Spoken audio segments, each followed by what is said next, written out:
After quite a long time, Hunter x Hunter has finally come back.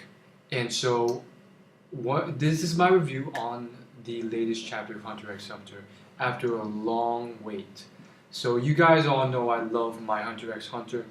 Honestly, though, there have been some bad parts, spoiler alert, but I remember doing my reviews on chunks of them because I had picked up the series late after it had already released quite a few hundreds of chapters and anime episodes. So I started with the anime episodes because they were more fun and they were animated and colored, and I reviewed chunks of them. And I remember getting to a point where someone commented saying, "Wait till you see the Chimera Ant arc." And that comment really got me through because that user, he very much enjoyed my videos. He may still watch my videos, and he was very entertained by how enthusiastic I was about the series. And more so than that, I was very curious about the Chimera Ant arc. The name itself, and also the fact that he was like, "Oh, you thought that was awesome? Wait till you see the Chimera Ant arc." So I was intrigued. And that comment and my intriguement got me through probably one of the worst, most boring arcs ever. Someone recently ascribed the arc to pretty much Yu-Gi-Oh! You know, I liked my Yu-Gi-Oh! But again, there were arcs later on in Yu-Gi-Oh! That were just very tedious and lame. And you know what arc I'm talking about, that card game arc. It wasn't horrendous, but it dragged on and on. It was boring at multiple points. Anyhow, though, moving on from that, let's talk about Hunter x Hunter. Finally, it's released another chapter, and this one had a lot of very strange things going on in it. And there's so many cliffhangers at the end of the last one.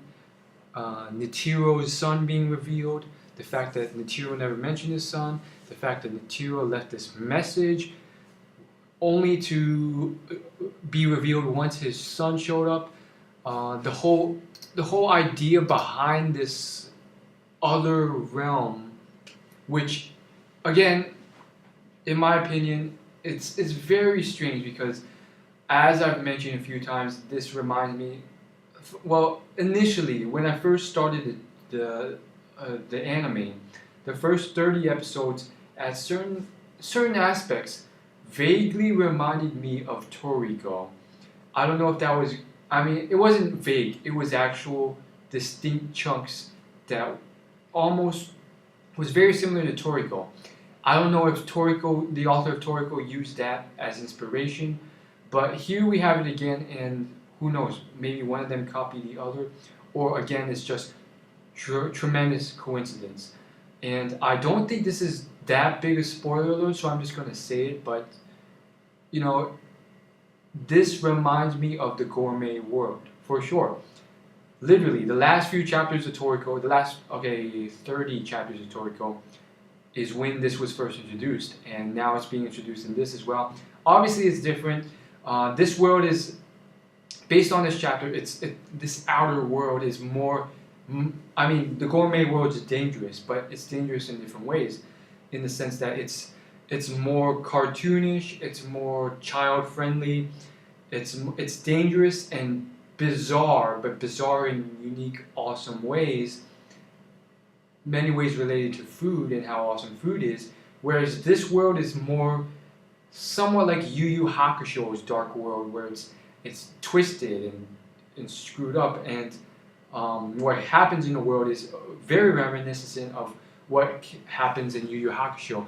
In fact, the characters and the things that happen in the world and the way it's sort of portrayed and described and revealed to the reader is much like Yu Yu Hakusho. But enough just theory talk. Let's get into the concrete review of the chapter. So it starts off fairly simple we get this bizarre sort of initial setting, and again, it reminds the drawings, how they're drawn, how the narration is, the dialogue, so reminiscent of Yu Yu Hakusho. Wait a second. Okay, I'm so stupid. It's because they're the same author, aren't they? Let me just Google it real quick. The author of Yu Yu Hakusho also did Hunter x Hunter, didn't it? Let me just look it up. I'm so stupid. Yeah. Okay, that's why. That's why. Okay, so at least I'm picking up on stuff that makes sense. So anyhow, they're doing this thing, and again, now that I know that, like, that's kind of funny because this is definitely more lighter than Yu Yu Hakusho. So it's interesting because it's strange how, like, you would think that the author would do maybe Yu Yu Hakusho after this, but the fact that he's now doing this sort of more kid-friendly thing, I mean, this is definitely more kid-friendly. You can't deny that. Gon is very kid-friendly. Killua, I thought he would be more, raunchy and dark, but he's become pretty kid-friendly too. So this is definitely more a kid-friendly thing. Anyhow, I really very much love this series, and I'm not going to summarize every page of it because you just read it. However, there's these key things that I have to mention. Pandora, what is it? It is very strange because when we hear the word Pandora, we think of Pandora's box, and for sure this is some sort of Pandora's box. Whatever Pandora is, it is some sort of box that once you open it, some crazy stuff comes out. And they mention, if worst comes to worst, we will open Pandora's box. Who knows what that means? We enter this laboratory, and again, we see these crazy messed up things. Again, very reminiscent of Yu Yu Hakusho, and I'm hoping maybe he may sort of combine the two worlds, or at least hint at the worlds being connected. I feel like that would be cool. Maybe like later on in Hunter x Hunter, it will be revealed that this has some sort of connection to the Yu Yu Hakusho universe, which I would feel would be pretty cool. But nonetheless, we get this sort of, there's a lot of dialogue in this chapter, which at first I was a little bit put off on because I hate reading all that, but it's actually pretty darn good. And we see this sort of stuff, and it's very strange. It's like what the heck's going on? These people going in there are being screwed over. This one survivor is no longer human. He's this sort of shell-like vegetative. He's in this vegetative state that's no longer human, and yet he has now required sustenance for 50 years. It's like, what the heck's going on? Then we see all this sort of stuff, and what I thought was quite amazing was this book. I don't know what it reminds me of, but it definitely reminds me of something I've encountered before, from some story or something. I actually, like to think up stories when I'm bored as well. Just randomly, just like, wouldn't it be cool if I could make a film? If I could, I'd do it like this. And it reminds me of one of the stories I sort of made up. Again, it wasn't like a specific detailed story, but general concepts were there, and basically it went along something of the same lines. The whole idea of this strange, mysterious character who everyone at first thinks is just this bizarre mental creature, and then you find out he's some sort of amazing genius, and everything he's been saying, which at first appeared crazy and delusional, was actually all this insight into a universe that people had yet to explore. So that's roughly what this whole book that was revealed was about. Basically, again, you've already read it, but a guy freaking who they assume was mental wrote this book, and the book turned out to be all this insight on this new world. Now, how does that even make sense? My theory is that this guy is he traveled to the world, he was some sort of amazing hunter, he made it back alive, but he returned insane. However, he was able to make it with his sort of journal which reflects everything about the new world in it. And so I feel it's pretty amazing. I'm excited to see what's in this book, which I'm hoping parts of it will be revealed in the next chapter. Most likely, that's what's going to happen. Then we have this Beyond character, and in my opinion, there's still a lot of mystery. But my theory, based on what's been revealed, is that first off, he's sort of this rebellious character, which is obviously contrary to the whole idea Netero was, because Netero is this very calm, playful, somewhat like Albus Dumbledore, very powerful character who likes to portray this facade of a child, and yet at the same time is ridiculously strong, and on top of that, very religious. He did, that praying technique where every time he punched, he would pray in between. So imagine how strong he was if he did not pray in between those punches. Like, it's astounding. And so it's sort of revealed by Netero that this, maybe that's why he never mentioned his son, or simply the audience really never, maybe all of these people knew about his son, which I doubt, but the reader didn't until this point. And so it's revealed that his son's very rebellious. He decided to go to the new world, the new continent, when he prohibited it for all hunters, and that just reveals quite a lot about this guy, which in my opinion tells us that this is not a guy we would like to hang about. This is not a good guy. He may be partially good. He may play that sort of Vegeta / Kenpachi role where he's somewhat good at times, but I have a feeling he may just be an evil character. Who knows? Despite being Netero's son. Now, the whole idea that he is Netero's son implies that he's strong. On top of that, the fact that he looks really strong and is somewhat like Netero also implies strength. But at the same time, he may be weak. And on top of that, the age of Netero and Netero's son, Beyond, implies that maybe Netero has a living grandson, which would be quite astounding. I would be interested in seeing what's going on with that.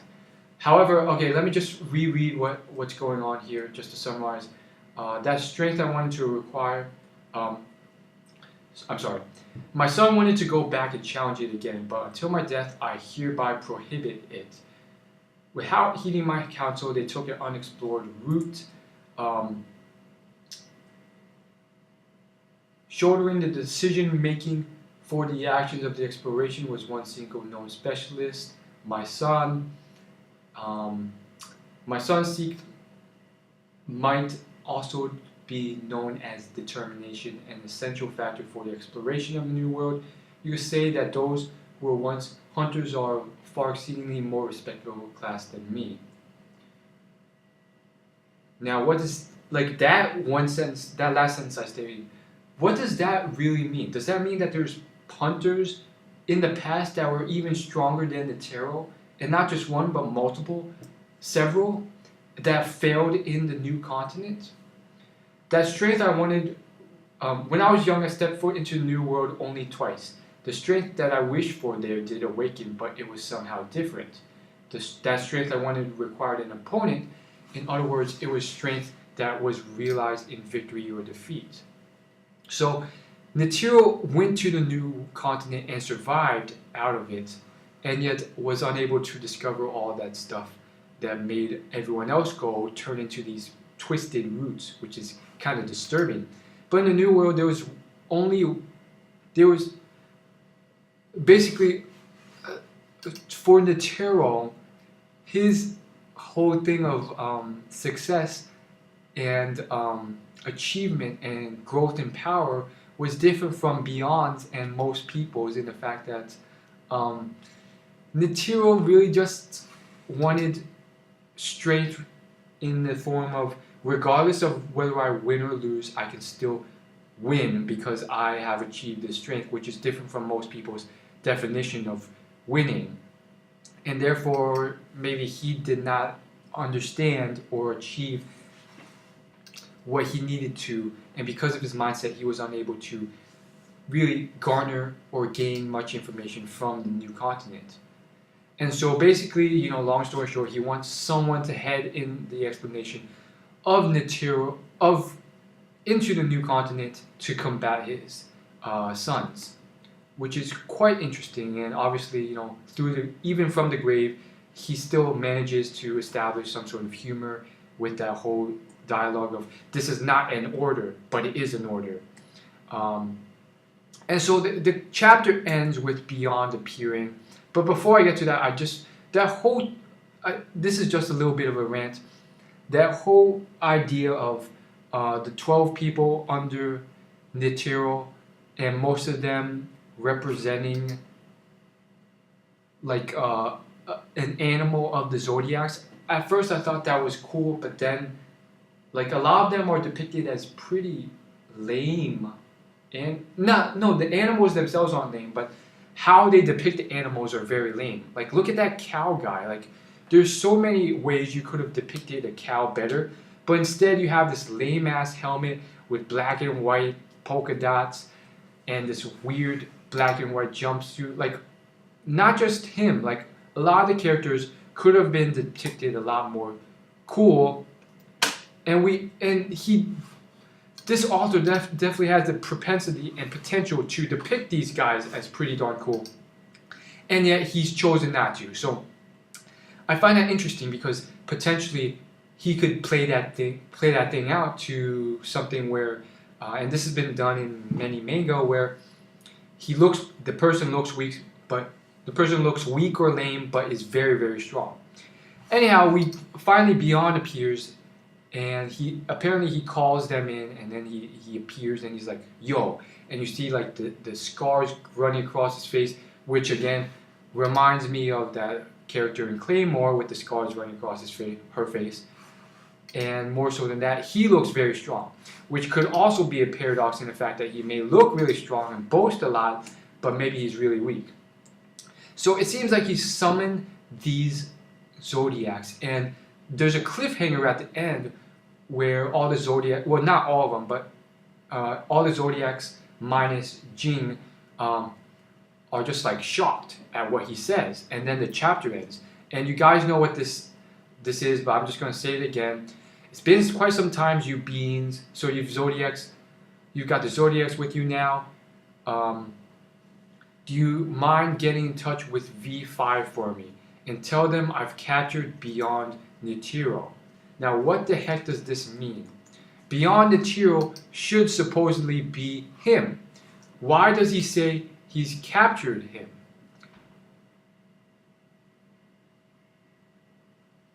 Most likely because probably some entity or demon in the new continent, this is my theory, has possessed Beyond Netero. This is no longer Beyond Netero. Or maybe it is.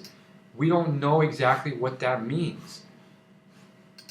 Like, literally, it's like, what the heck's going on? Like, you've captured Beyond Netero? Unless I'm reading it wrong and I'm reading it wrong or something. And then he ends with this statement. So how about some give and take? So it's very strange. And my theory is that this is some demon who has possessed Beyond Netero and thus captured him and is using him as ransom. Some strong entity, stronger than Beyond Netero, who has fought him and beaten him and possessed him after Beyond has ventured into the new continent. More so than that, like, I guess the chapter ends with freaking that guy who is assigned to read the book. You see him on the ground reading it, and he's starting to sweat like crazy. So we don't know what's going on with that, but it's very interesting. As for V5, those are the main world leaders. If you guys shoot. Oh, god damn it. Freaking ad.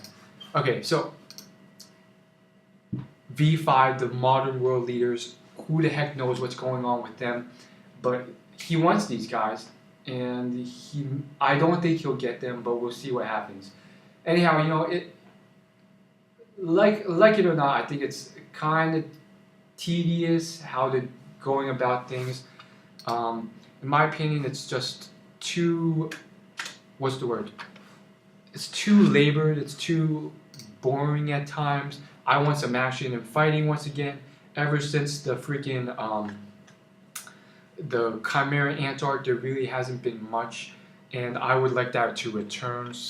So, honestly, I don't think it will for a while, but I am still excited to see what's going to happen, and that's it. As always, like, favorite, and share this video with someone you think would enjoy it. I would very much like my audience to expand, and I can't do that if you don't share with someone you think would like this video. As always, subscribe to my channel, and I will see you in my next video. Hit the subscribe button, it's free, it's down below, and I'll see you in my next video.